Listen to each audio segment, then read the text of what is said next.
பகவான் ஸ்ரீராமகிருஷ்ணரின் அமுத மொழிகள் பாகம் 21 ஞாயிறு மே 27, 1883 காலை சுமார் 9 மணி. தக்ஷிணேஸ்வர கோயிலில் குருதேவர் தமது அறையில் பக்தர்களுடன் பேசிக் கொண்டிருந்தார். பக்தர்கள் ஒவ்வொருவராக வந்து கொண்டிருந்தனர். ஸ்ரீராமகிருஷ்ணர் முதலிய பக்தர்களிடம், விரோத உணர்ச்சி நல்லதல்ல. சாக்தர்களும் வைணவர்களும் வேதாந்திகளும் சண்டையிடுகின்றனர். இது நல்லதல்ல. பத்மலோச்சனர் பரதுவானின் அரசவை பண்டிதர் ஒரு சமயம் சபையில் சிவன் பெரியவரா பிரம்மா பெரியவரா என்று வாக்குவாதம் நடந்து கொண்டிருந்தது. எனக்கு தெரியாது, நான் சிவனையும் சந்தித்ததில்லை பிரம்மாவையும் சந்தித்ததில்லை என்று பத்மலோச்சனர் அருமையாக பதிலளித்தார். எல்லோரும் சிரித்தனர். மன இயக்கம் இருக்குமானால் எல்லா வழிகளிலும் இறைவனை அடையலாம். ஆனால் நிஷ்டை, அதாவது ஒன்றில் ஈடுபாடு இருப்பது நல்லது. இந்த நிஷ்டா பக்திக்கு அவ்வியபிச்சாரிணி பக்தி என்றும் பெயர். ஒரு மரம் கிளைகள் இல்லாமல் நேராக மேல் நோக்கி செல்வது போன்றது நிஷ்டா பக்தி. மரம் பல்வேறு கிளைகளுடன் இருப்பது போன்றது வியபிச்சாரிணி பக்தி.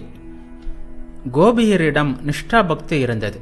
கழுத்தில் மஞ்சள் நிற மாலை அணிந்த, தலையில் மயிலிறகு சூடிய இடைச்சிறுவனான பிருந்தாவன கிருஷ்ணனை தவிர வேறு யாரையும் அவர்கள் நேசிக்க மாட்டார்கள். தலையில் கிரீடத்துடன் அரசனாக மதுராவில் கிருஷ்ணரை கண்டதும் கோபியர் தங்கள் முகத்தை மூடிக்கொண்டனர். யாரடி இவன்? இவனுடன் பேசி நாம் இன்னொருவனை நாடியவர்களாகி விடுவோமோ என்று பேசிக்கொண்டனர். மனைவி கணவனுக்கு செய்யும் சேவையும் நிஷ்டா பக்திதான். மைத்துனனுக்கும் மற்ற உறவினர்களுக்கும் அவள் உணவு பரிமாறுகிறாள், கை கழுவ தண்ணீர் கொடுக்கிறாள். என்றாலும் கணவனிடம் அவளது உறவு தனிப்பட்டது. இது போன்றே ஒருவன் தன் மதத்தில் ஈடுபாடு கொள்ளலாம். அதற்காக மற்ற மதங்களை வெறுக்க வேண்டியதில்லை. மாறாக பிற மதத்தினரிடம் இனிமையாக நடந்து கொள்ள வேண்டும். பின்னர் குருதேவர் கங்கையில் குளித்துவிட்டு காளி கோயிலுக்கு சென்றார். மாவும் உடன் சென்றார். கோவிலுக்குள் சென்றதும் பூஜைக்கான ஆசனத்தில் அமர்ந்து தேவியின் தாமரை திருப்பாதங்களில் மலர்களை இட்டார். இடையிடையே தம் தலை மீதும் மலர்களை வைத்து கொண்டார். பிறகு தியானத்தில் ஆழ்ந்தார். நீண்ட நேரத்திற்கு பிறகு எழுந்தார். பரவச நிலையில் ஆனந்தம் மேலிட ஆடத் தொடங்கினார். தேவியின் திருநாமத்தை உச்சரித்தபடியே ஆடினார். இடையிடையே அம்மா விபத்நாசினி விபத்நாசினி என்று கூறினார். அதாவது ஆபத்திலிருந்து காப்பவள் என்று அர்த்தம். உடல் தரித்தாலே துன்பங்கள்தான். அதனால்தான் நாம் துன்பத்திலிருந்து விடுபட விபத்நாசினி என்ற மகாமந்திரத்தை மனம் விட்டு உச்சரிக்குமாறு குருதேவர் நமக்கு கற்பிக்கிறாரோ? குருதேவர் தமது அறையின் மேற்கு வராந்தாவில் வந்து உட்கார்ந்தார். இன்னும் பரவச நிலையிலேயே இருந்தார். அருகில் ராக்கால், நகூட் வைணவர் முதலியோர் இருந்தனர். நகூட் வைணவரை குருதேவருக்கு 28-29 வருடங்களாக தெரியும். ஆரம்ப காலத்தில் குருதேவர் காமார்புகூரிலிருந்து கல்கத்தாவிற்கு வந்து ஜாமாபுகூரில் தங்கி பல வீடுகளுக்கு சென்று பூஜை செய்து வந்த காலத்தில் அவ்வப்போது அவரது கடைக்கு சென்று அவருடன் பேசி மகிழ்வார். ஆண்டுதோறும் பானிகாட்டியில் நடைபெறுகின்ற ராகவ பண்டிதரின் திருவிழாவிற்கு வரும்போதெல்லாம் நகூட் பெரும்பாலும் குருதேவரை சந்திப்பார். நகூட் வைணவ பக்தர். அவரும் அடிக்கடி விழா கொண்டாடுவார். மாவின் வீட்டிற்கு அருகில்தான் நகூட் வசித்தார். ஜாமார்புகூரில் இருந்த காலத்தில் குருதேவர் கோவிந்த சட்டர்ஜி என்பவரின் வீட்டில் வசித்தார். அந்த பழைய வீட்டை நகூட் ஒரு சமயம் மாவிற்கு காட்டினார். ஸ்ரீராமகிருஷ்ணர் பக்தர்களிடம் கூறினார், இல்லறத்தாரிடம் துன்பங்களை பற்றியே கூறுவது நல்லதல்ல. அவர்களுக்கு ஆனந்தம் வேண்டும். ஏழைகளால் 1-2 நாட்கள் பட்டினி கிடக்க முடியும். ஆனால் சாப்பாட்டிற்கு சற்று தாமதம் ஆவதையே தாங்க முடியாதவர்களிடம் கஷ்டங்களையும் கண்ணீரையும் பற்றி கூறுவது நல்லதல்ல. எப்போதும் பாவம் பாவம் என்றா சொல்லிக் கொண்டிருப்பது? ஆனந்தமாக இரு என்று வைஷ்ணவ சரண் கூறுவார். குருதேவர் மதிய உணவிற்கு பின் ஓய்வெடுத்துக் கொண்டிருந்த போது மனோகர் சாயி கோஸ்வாமி வந்து சேர்ந்தார். கோஸ்வாமி சைத்தன்யரின் பக்தி பற்றியும் பிருந்தாவன லீலை பற்றியும் பாடினார். சிறிது நேரத்திற்கெல்லாம் குருதேவர் ராதை பாவனையில் மூழ்கினார். கோஸ்வாமி பாடினார். குருதேவரின் உடல் சிலிர்த்தது. குருதேவர் கேதாரை பார்த்து பாடலின் அதே ஸ்வரத்தில் கூறினார், ஓ பிராணநாதா, இதய வல்லபா, தோழியரே, எனதாருயிர் கண்ணனை கொண்டு வாருங்கள். தோழியரின் வேலை அதுவல்லவா, அவனை இங்கே கொண்டு வாருங்கள், அல்லது என்னை அங்கு எடுத்து செல்லுங்கள். நான் உங்களுக்கு என்றென்றும் அடிமையாக இருப்பேன். குருதேவரின் மகாபாவனையைக் கண்டு பாடகர் வியந்தார். கூப்பிய கைகளுடன் அவரிடம் எனது உலகியல் நாட்டத்தை அகற்றிவிடுங்கள் என்று வேண்டினார். ஸ்ரீராமகிருஷ்ணர் சிரித்துக்கொண்டே தங்குவதற்கு இடம் பிடித்து கொண்டு அதன் பிறகு நகரத்தை சுற்றி பார்க்க சென்ற சாதுவை போன்றவர் நீர். நீர் நல்ல ரசிகர். பல இனிய பாவனைகளை உமது பாடலில் வெளிப்படுத்தினீர். பாடகர் கூறினார், பிரபு, நான் சர்க்கரை மூட்டையை சுமக்கும் காளை. சர்க்கரையின் இனிப்பை எங்கே சுவைத்தேன்? பாடல் தொடர்ந்து நடைபெற்றது. ராதையின் பாவனையை வர்ணித்து பாடகர் பாடினார். கடைசியில் ராதை கண்ணனை சேர்வதாக அமைந்த பாட்டை பாடி சங்கீர்த்தனத்தை நிறைவு செய்தார் பாடகர். சனிக்கிழமை ஜூன் 2, 1883 குருதேவர் தக்ஷிணேஸ்வரத்திலிருந்து கல்கத்தாவிற்கு வந்தார். முதலில் பலராமின் வீட்டிற்கும் பிறகு அதரின் வீட்டிற்கும் கடைசியாக ராமின் வீட்டிற்கும் செல்வதாக இருந்தார். அதரின் வீட்டில் மனோகர் சாயியின் கீர்த்தனமும் ராமின் வீட்டில் கதா காலட்சேபமும் நடைபெறும். குருதேவர் வண்டியில் வரும்போது ராக்கால் மா முதலியவர்களிடம் கூறினார், இதோ பாருங்கள், இறைவனிடம் அன்பு பிறந்தால் வயலில் தேங்கி நிற்கும் தண்ணீர் சூரியனுடைய வெப்பத்தினால் வற்றி விடுவது போல் பாவம் தாபம் எல்லாம் பறந்தோடி விடுகின்றன. பொருட்பற்று, அதாவது காமினி காஞ்சனத்தில் பற்று இருந்தால் இறைவனிடம் அன்பு உண்டாகாது. உலகியலில் பற்று உள்ளவன் துறவு பூண்டாலும் பக்தி வருவதில்லை. துறவி உலகியலை நாடுவது துப்பியதை மீண்டும் உட்கொள்வதற்கு சமமாகும். சிறிது நேரம் சென்றதும் குருதேவர் மீண்டும் பேசத் தொடங்கினார். பிரம்ம சமாஜத்தினர் உருவக் கடவுளை ஒப்புக்கொள்வதில்லை. சிரித்துக்கொண்டே, நரேந்திரன் அதை பொம்மை என்கிறான். என்னை குறித்து அவர் இன்னமும் காளி கோயிலுக்கு போகிறார் என்று சொல்கிறான் என்றார் குருதேவர். வண்டி பலராமின் வீட்டை அடைந்தது. குருதேவருக்கு திடீரென்று பரவசம் உண்டாயிற்று. உயிர்களாகவும் உலகமாகவும் இருப்பது இறைவனே. அவரே மனித உருவில் நடமாடுகிறார் என்பதை அவர் கண்டிருக்கிறாரா? குருதேவர் தேவியிடம் பேசினார். அம்மா, நீ என்ன காட்டுகிறாய்? நிறுத்து. இது என்னென்ன? ராக்கால் முதலியோர் மூலம் என்ன காட்டுகிறாய்? உருவங்கள் மறைகின்றனவே. அம்மா, மனிதன் என்பவன் வெறும் தலையணை உரை என்பதைத் தவிர வேறல்ல. அதிலுள்ள உணர்வு உனதே அல்லவா? அம்மா, இந்த பிரம்ம சமாஜத்தினர் இனிய சுவையை பெறவில்லை. கண்கள் வறண்டு கிடக்கிறது, முகம் வாடியிருக்கிறது. பிரேம பக்தி உண்டாகவிட்டால் எந்த பயனும் இல்லை.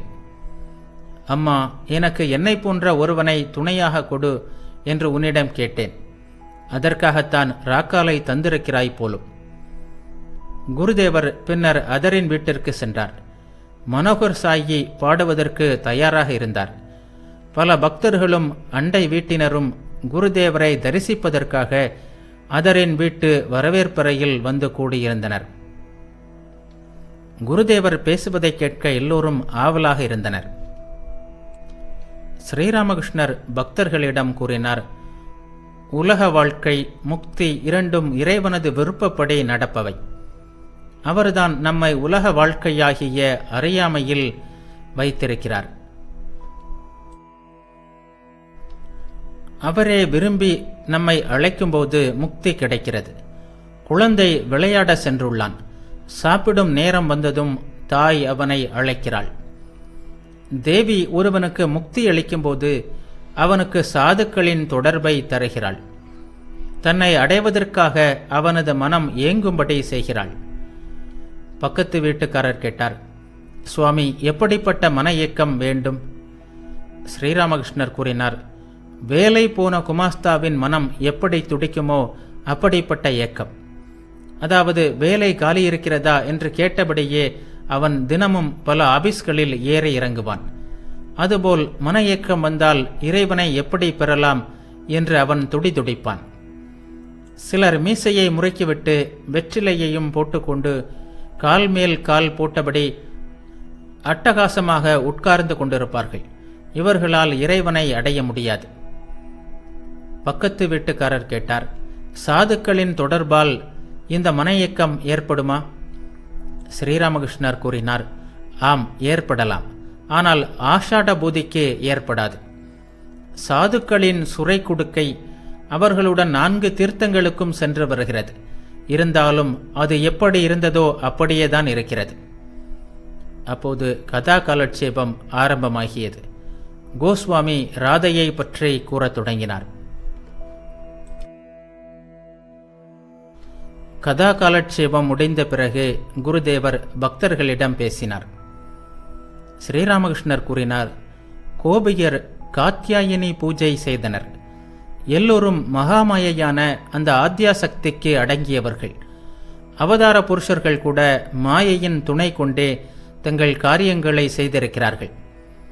அதனால்தான் அவர்கள் ஆத்யாசக்தியை வழிபட்டனர். பாருங்களேன், ராமர் சீதைக்காக எவ்வளவு அழுதார். 5 பூதங்களில் அகப்பட்டு பிரம்மமே கிடந்து அழுதது. இரண்யாட்சனை கொன்ற பிறகும் வராகமூர்த்தி குட்டிகளுடன் சுகத்தில் மூழ்கி கிடந்தார். தம்மை மறந்து குட்டிகளுக்கு பால் கொடுப்பதில் ஆழ்ந்திருந்தார். தேவர்கள் கலந்து ஆலோசித்து சிவபெருமானை அனுப்பினர். சிவன் வராகமூர்த்தியிடம் சென்று, நீ ஏன் உன்னை மறந்து இருக்கிறாய் என்று கேட்டபோது, நான் நன்றாகத்தான் இருக்கிறேன் என்று கூறிவிட்டார் அவர். சிவன் தனது சூலத்தால் வராக உடலை கழித்தார். அப்போதுதான் அவர் சொந்த இருப்பிடத்திற்கு சென்றார். அதரின் வீட்டிலிருந்து குருதேவர் ராமச்சந்திரரின் வீட்டிற்கு சென்றார். ராமின் வீடு சிமூலியா பகுதியில் உள்ள மதுராய் தெருவில் இருந்தது. ராம் மருத்துவ கல்வி பயின்றவர். நாளடைவில் அவர் மருத்துவக் கல்லூரியில் உதவி ரசாயன பரிசோதகர் ஆனார். அத்துடன் விஞ்ஞான கழகத்தில் ரசாயனம் போதித்து வந்தார். அவர் தாமே சம்பாதித்த பணத்தில் வீடு கட்டியிருந்தார். அந்த வீட்டிற்கு குருதேவர் ஏற்கனவே பல முறை சென்றிருந்தார். அந்த இடம் இன்று பக்தர்களுக்கு ஒரு தீர்த்த தலமாக உள்ளது. ராம் குருதேவரின் அருளாசியினால் உலக வாழ்க்கையை பற்றற்ற முறையில் நடத்துவதற்கு முயற்சி செய்து வந்தார். குருதேவர் ராமின் நல்லியல்புகளை வாயார புகழ்வது வழக்கம். ராம் தமது வீட்டில் பக்தர்கள் தங்குவதற்கு இடம் தருகிறார். அவர்களுக்கு தொண்டுகள் செய்கிறார். அவருடைய வீடு பக்தர்கள் கூடுகின்ற இடமாக இருக்கிறது என்பார் அவர். நித்திய கோபால், லாட்டு, தாரக் ஆகியோர் ஒரு விதத்தில் ராமின் வீட்டினர் போன்றே ஆகிவிட்டனர். நீண்ட நாட்களாக அவருடன் வசித்து வருகின்றனர். அவரது வீட்டில் தினந்தோறும் நாராயண பூஜை நடந்து வருகிறது. ஒரு சித்ரா பௌர்ணமி நன்னாளில்தான் ராம் குருதேவரை முதலாக தமது வீட்டிற்கு அழைத்து வந்தார். அநேகமாக ஒவ்வொரு வருடமும் அதே நாளில் குருதேவரையும் மற்றும் பல பக்தர்களையும் வீட்டிற்கு அழைத்து விழா கொண்டாடுவார். ராமின் பிள்ளைகளைப் போன்ற சீடர்கள் இன்றும் அந்த நாளை விமரிசையாக கொண்டாடி வருகிறார்கள். அன்று ராமின் வீட்டில் பெரிய விழா. குருதேவர் வருகிறார். ஸ்ரீமத் பாகவதம் வாசிப்பதை அவர் கேட்பதற்காக ஏற்பாடுகளை செய்திருந்தார் ராம். சிறிய முற்றம், அதில்தான் என்னென்ன ஏற்பாடுகள். மேடை ஒன்று அமைக்கப்பட்டிருந்தது. அதில் பாகவத பண்டிதர் அமர்ந்திருந்தார். ஹரிச்சந்திரன் கதை நடைபெறும். குருதேவர் வந்ததும் ராம் விரைந்து சென்று வணங்கி அவருடைய பாதத்தூளியை தலையில் தரித்து கொண்டார். பிறகு குருதேவரை தம்முடன் அழைத்து சென்று மேடையின் முன்னால் அவருக்காக போடப்பட்டிருந்த இருக்கையில் அமர செய்தார். சுற்றிலும் பக்தர்கள் அமர்ந்தனர். மா அருகில் அமர்ந்தார். பாகவத பண்டிதர் அரிச்சந்திரன் கதையை தொடங்கினார். மேடையின் முன் அமர்ந்திருந்த குருதேவர் பாகவத கதையை ஒன்றுவிடாமல் கேட்டுக்கொண்டிருந்தார். கதை நிறைவுற்ற பிறகு வெளியே இருந்த அறைக்கு சென்று அமர்ந்தார். அவரை சுற்றிலும் பக்தர்கள் வந்து கூடினார்கள். பாகவத பண்டிதரும் வந்தார். உடனே குருதேவர் அவரிடம், உத்தவரின் உரையாடலை பற்றி கொஞ்சம் சொல்லுங்கள் என்று கேட்டுக்கொண்டார். பாகவதர் சொல்ல ஆரம்பித்தார். உத்தவர் பிருந்தாவனத்திற்கு வந்தபோது அவரை தரிசிப்பதற்காக இடை சிறுவர்களும் கோபியரும் கூட்டமாக விரைந்தோடி வந்தார்கள். அனைவரும் அவரிடம், ஸ்ரீகிருஷ்ணர் எப்படி இருக்கிறார்? அவர் எங்களை மறந்தே போய்விட்டாரா? அவருக்கு எங்களுடைய பெயராவது நினைவிருக்கிறதா என்றெல்லாம் உணர்ச்சி வசப்பட்டு சரமாரியாக கேள்விகளை தொடுத்தனர். சிலர் கேள்விகளை கேட்டுக்கொண்டே அழுதனர். வேறு சிலர் அவரை அழைத்து சென்று பிருந்தாவனத்தின் பல இடங்களையும் காட்டிக்கொண்டே, இந்த இடத்தில்தான் ஸ்ரீகிருஷ்ணர் கோவர்தன மலையை தூக்கி பிடித்தார், இந்த இடத்தில்தான் அவர் தேனுகாசுரனை வதம் செய்தார், இந்த இடத்தில்தான் சகடாசுரனை கொன்றார், இந்த புல்வெளியில்தான் மாடுகளை மேய்த்தார், இதோ இந்த யமுனை நதி தீரத்தில்தான் விளையாடி மகிழ்ந்தார், இந்த இடத்தில் இடை சிறுவர்களுடன் விளையாடினார், இதோ இங்குள்ள இந்த பூந்தோட்டங்களிலெல்லாம் அவர் கோபியருடன் பேசி மகிழ்ந்தார் என்றெல்லாம் விளக்கினார்கள். அவர்கள் சொன்னதை கேட்டு உத்தவர், நீங்கள் ஏன் ஸ்ரீ கிருஷ்ணருக்காக இந்த அளவுக்கு ஏங்கி மனவேதனைப்படுகிறீர்கள்? அவர்தான் எல்லா உயிர்களிலும் இருக்கிறாரே, அவர் சாட்சாத் பகவான், அவரின்றி எதுவும் இல்லையே என்றார். அதற்கு கோபியர், அதெல்லாம் எங்களுக்கு தெரியாது, நாங்கள் எழுத படிக்க தெரியாதவர்கள், எங்களுக்கு எங்கள் பிருந்தாவன கிருஷ்ணனைத்தான் தெரியும், இந்த இடங்களிலெல்லாம் எங்களோடு பல விதங்களிலும் விளையாடிய கிருஷ்ணனைத்தான் தெரியும் என்று சொன்னார்கள். அதை கேட்ட உத்தவர் அவர்களிடம், ஸ்ரீகிருஷ்ணர் சாட்சாத் பகவான், அவரை தியானித்தால் மறுபடியும் இந்த சம்சாரத்தில் சிக்க வேண்டி இருக்காது, ஜீவன் முக்தர்களாக ஆகிவிடுவீர்கள் என்று உபதேசித்தார். அதற்கு கோபியர், முக்தி அது இது என்பதெல்லாம் எங்களுக்கு புரியாது, நாங்கள் எங்கள் உயிருக்கு உயிராகிய கிருஷ்ணனை பார்க்க விரும்புகிறோம் என்று சொல்லிவிட்டார்கள். இதையெல்லாம் ஆழ்ந்த கவனத்துடன் கேட்டு அதிலேயே லயித்தபடி குருதேவர், கோபியர் சரியாகத்தான் சொன்னார்கள் என்றார். பின்னர் அவர் தமது இனிய குரலில் பாடினார். எல்லோருக்கும் முக்தியினை தயக்கமின்றி எளிதினிலே அளித்தாலும் தூய்மை மிக்க நல்லதொரு பக்தியினை அளிப்பதற்கு நான் தயக்கம் கொள்கிறேன். பக்தி கொண்டோன் வல்லமைகள் உடையவனாய் அனைத்தும் தாண்டி வாழ்கிறான். உலகத்து மாந்தர் எல்லாம் சொல்லடிக்கு புகழ் மாலை சூட்டி நிற்க துணிவோடு மூவுலகும் வென்று நிற்கிறான். பக்தியினை குறிப்பிட்டு சந்திராவளி பகர்கிறேன் கேட்பாய் நீ. ஒரு கால் இங்கே முக்தியது கிடைத்துவிடும், ஆனால் பக்தி முயன்றாலும் கிடைக்காது. தூயதான பக்தியதன் காரணமாய் பாதாளத்தில் மாபலியின் வாயிலிலே காவல் காத்தேன். சித்தமதில் பரிசுத்த பக்தி கொண்டார் சில பேர்கள் மட்டும்தான் உலகில் உள்ளார். பேருலகில் உயர் பிருந்தாவனத்தில் வாழும் பேருடைய கோபியர்கள் அன்றி யாரொருவர் பரிசுத்தமான பக்தி அறிந்திடுவார்? எவரும் இல்லை. தூய பக்தி காரணமாய் நந்தன் அவன் வீட்டில் வாழ்ந்தேன். கருத்தினில் என் தந்தையென ஏற்றுக்கொண்டேன். நேரடியாய் அவனுடைய பாரம் முற்றும் நெஞ்சார என் தலையில் நான் சுமந்தேன் என்று ஸ்ரீராமகிருஷ்ணர் பாடினார். பிறகு பாகவதரிடம் கூறினார், கோபியரின் பக்தி பிரேம பக்தி, அவ்யபிச்சாரிணி பக்தி, நிஷ்டா பக்தி. வியபிச்சாரிணி பக்தி எது தெரியுமா? ஞான மிக்ஷ்ர பக்தி.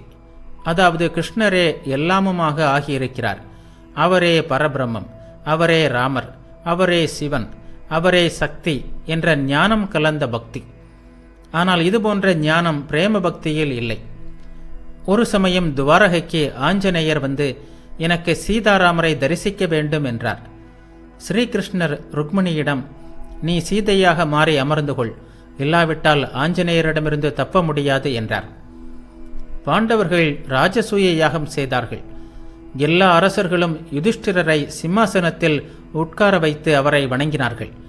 விபீஷணரோ, நான் நாராயணர் ஒருவரைத்தான் வணங்குவேன், வேறு யாரையும் வணங்க மாட்டேன் என்று சொல்லிவிட்டார். அப்போது ஸ்ரீ கிருஷ்ணரே தமது உடல் தரையில் படிய யுதிஷ்டிரருக்கு சாஷ்டாங்க நமஸ்காரம் செய்தார். அதை பார்த்த பிறகுதான் விபீஷணரும் தமது கிரீடத்துடன் யுதிஷ்டிரரை சாஷ்டாங்கமாக வீழ்ந்து பணிந்தார். எப்படி தெரியுமா? வீட்டில் உள்ள மருமகளைப் போல். மைத்துனன், மாமியார், மாமனார், கணவர் என்று வீட்டில் உள்ள எல்லோருக்குமே வேண்டிய பணிவிடைகளை அவள் செய்கிறாள். கை கால் கழுவுவதற்கு தண்ணீர் கொண்டு வந்து தருகிறாள், துண்டு எடுத்து தருகிறாள், உட்கார்வதற்கு ஆசனம் போடுகிறாள். ஆனால் கணவனிடம் அவள் கொண்டுள்ள தொடர்பு தனிப்பட்டதாகும். இந்த பிரேம பக்தியில் 2 விஷயங்கள் உண்டு. நான், எனது. நான் அல்லாமல் கோபாலனை வேறு யார் பார்த்து கொள்வார்கள்? அவனுக்கு வேண்டியதை நான் செய்யாவிட்டால் அவனுடைய உடல் நலம் அல்லவா கெட்டு போய்விடும் என்று யசோதை நினைத்தாள். கிருஷ்ணன் கடவுள் என்ற எண்ணம் அவளிடம் இல்லை. மேலும் எனது, அதாவது கோபாலன் என்னுடையவன் என்ற எண்ணமும் அவளிடம் இருந்தது. உத்தவர் யசோதையிடம், அம்மா, உன் கண்ணன் இருக்கிறானே, அவனே சாட்சாத் பகவான். அவன் ஜெகத் சிந்தாமணி, அவன் சாதாரண மனிதன் அல்ல என்று சொன்னான். அதற்கு யசோதை, அப்பா, நான் உன்னுடைய சிந்தாமணியை பற்றி கேட்கவில்லை, என்னுடைய கோபாலன் எப்படி இருக்கிறான் என்றுதான் கேட்கிறேன். ஆம், நான் கேட்பது சிந்தாமணியை பற்றி அல்ல, என் கோபாலனை பற்றித்தான் என்று சொன்னாள். கோபியரின் நிஷ்டைதான் எப்படிப்பட்டது! மதுராவில் வாசற்காவலனிடம் எவ்வளவோ கெஞ்சி கூத்தாடி அரசபைக்கு சென்றார்கள். காவலன் அவர்களை கிருஷ்ணரிடம் அழைத்து சென்றான். ஆனால் மகுடம் தரித்த ஸ்ரீ கிருஷ்ணரை கண்டதுமே தலையை குனிந்து கொண்டார்கள். மகுடம் தரித்துள்ள இவன் யாரடி? இவனுடன் பேசி நாம் வழி தவறியவர் ஆவதா? பீதாம்பரம் அணிந்த மோகன மயில் பீலி சூடிய நமது அந்த பிராணவல்லபன் எங்கே என்று தங்களுக்குள் கேட்டுக்கொண்டார்கள். கோபியரின் நிஷ்டைதான் எப்படிப்பட்டது பார்த்தீர்களா? பிருந்தாவனத்தின் பாவனையே தனியானது. துவாரகையில் மக்கள் அர்ஜுனனின் தோழனான கிருஷ்ணனைத்தான் பூஜிப்பார்கள். அவர்கள் ராதையை ஏற்றுக்கொள்வதில்லை என்று கேள்விப்பட்டேன். ஒரு பக்தர் கேட்டார், ஞானம் கலந்த பக்தி, பிரேம பக்தி, இவற்றில் எது நல்லது? ஸ்ரீ ராமகிருஷ்ணர் கூறினார், பகவானிடம் ஆழ்ந்த அன்பு உண்டாகாமல் பிரேம பக்தி ஏற்படாது. மேலும் பகவான் என்னுடையவர் என்ற அறிவும் வேண்டும். 3 நண்பர்கள் காட்டு வழியாக சென்று கொண்டிருந்தார்கள். திடீரென்று ஒரு புலி வந்துவிட்டது. அவர்களில் ஒருவன், சகோதரர்களே, நாம் செத்தோம் என்று சொன்னான். 2ஆமவன், நாம் ஏன் சாக வேண்டும்? வாருங்கள், பகவானிடம் பிரார்த்தனை செய்வோம் என்று சொன்னான். 3ஆமவனோ, வேண்டாம், பகவானை நாம் ஏன் கஷ்டப்படுத்த வேண்டும்? வாருங்கள், இந்த மரத்தில் ஏறிக்கொள்ளலாம் என்றான். நாம் செத்து ஒளிந்தோம் என்று சொன்னவன், பகவான் இருக்கிறார், அவர் நம்மை காப்பாற்றுவார் என்ற உண்மையை அறியவில்லை. வாருங்கள், பகவானிடம் பிரார்த்தனை செய்வோம் என்று சொன்னவன் ஞானி. பகவான்தான் படைத்தல், காத்தல், அழித்தல் எல்லாம் என்ற உணர்வு அவனுக்கு இருந்தது. பகவானை நாம் ஏன் கஷ்டப்படுத்த வேண்டும்? வாருங்கள், இந்த மரத்தில் ஏறிக்கொள்ளலாம் என்று சொன்னவன் இருக்கிறானே, அவனுடைய உள்ளத்தில்தான் பிரேமை உதித்திருந்தது, அன்பு தோன்றியிருந்தது. தன்னை பெரியவனாகவும் தன் அன்புக்கு உரியவனை சிறியவனாகவும் கருதுவது பிரேம பக்தியின் இயல்பு. தான் நேசிப்பவர்களுக்கு கஷ்டம் கூடாது என்ற எச்சரிக்கையுடன் பார்த்து கொள்ளும் இயல்பு அது. தான் அன்பு செலுத்துபவனுக்கு காலில் ஒரு முள் கூட தைத்து விடாமல் கவனமாக பார்த்து கொள்ள வேண்டும் என்பது அவனது விருப்பம். ராம் குருதேவரையும் பக்தர்களையும் மாடிக்கு அழைத்து சென்று பலவிதமான இனிப்புகளை வழங்கினார். பக்தர்கள் மகிழ்ச்சியுடன் பிரசாதம் உட்கொண்டனர்.